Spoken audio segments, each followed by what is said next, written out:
Okay, so in this video I want to show a proof for Euler's formula using a power series. So we've got e to the I theta equals cosine theta plus I sine theta is obviously Euler's famous formula. So using a power series, we need to turn this into a power series. But at the moment there's no famous power series for this just yet. So what we're going to do is just put e to the x.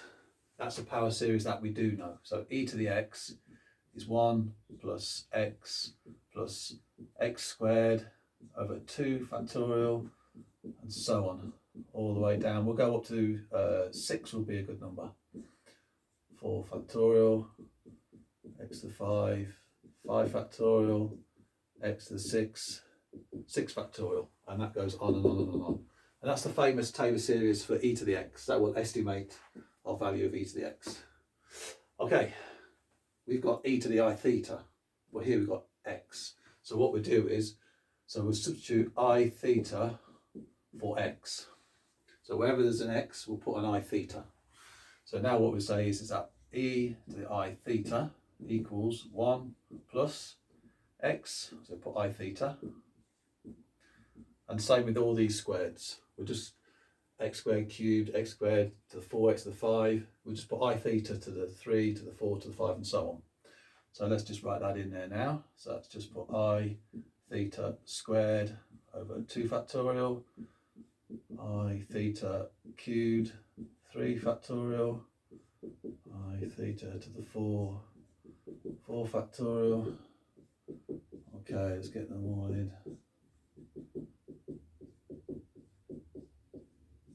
And again, this will just continue as it did in the previous line. So next stage is we need to break down what the values of these are. So I theta to the power of 6 and 5 and 4, 3, 2. Obviously this is to the 1, but that just stays the same. Let's break that down into what it actually is.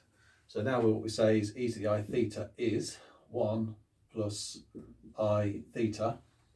Now we've got I theta squared. So let's quickly down here. I theta squared. So that's the same as I squared and theta squared. Well, I squared we know is minus 1. So that's just basically minus theta squared. So we put minus theta squared over 2 factorial. So basically we just substituted that into there, working out the squared value. So now we do I theta cubed. So I theta cubed. Well, I squared is minus 1. And then multiply that by I, you get minus I. So basically that's minus I theta cubed. So minus I theta cubed, 3 factorial. Next one, I theta to the power of 4. Well, I to the power of 4 is just 1. And theta, that's theta to the 4. So basically we just substitute theta to the 4 in this one. And as you can see, there's a pattern forming here already. We've got an imaginary, real. So obviously this one's going to give us an imaginary. So I theta to the 5 is the same as I theta to the 1. So we can just leave that here now. So we can just put I theta. That'd be the same value as I theta to the 5, but we still need to put to the power of 5. Okay, and that's over 5 factorial. And I theta to the 6 is same value as minus theta to the squared. So now we just put minus theta to the 6 over 6 factorial. And that goes on and on and on. Okay, so now we can see we've got reals here, here, here, and here. And imaginaries here and here. So you see each of the one is different. Okay, so now what we can do is now we just break these down now, imaginary parts and real parts.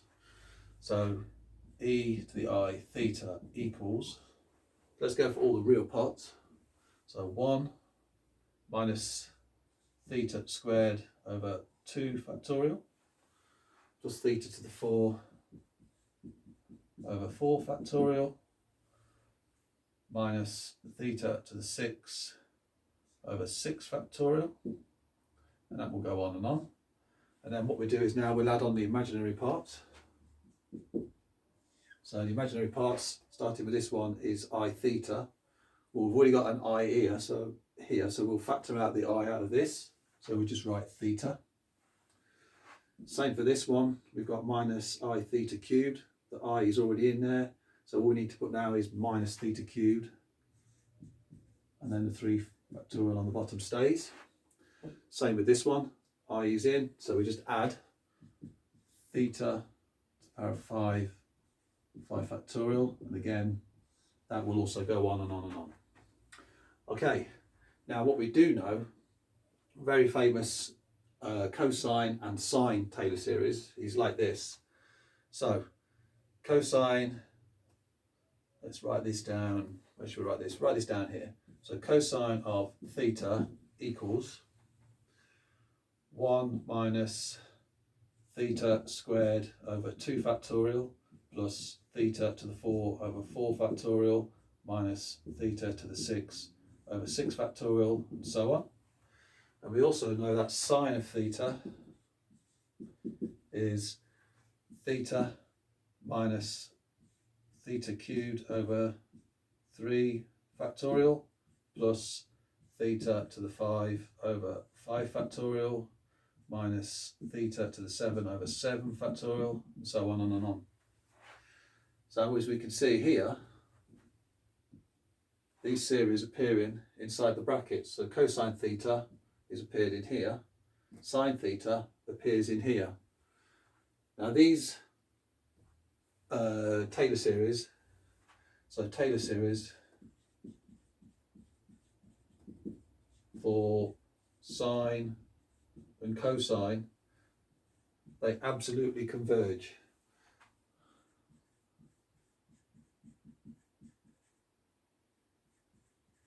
So therefore what we can say is, if we just keep going on and on to infinite amount of powers, by the rule of the absolute convergence, we can say that e to the I theta equals, this one is cosine theta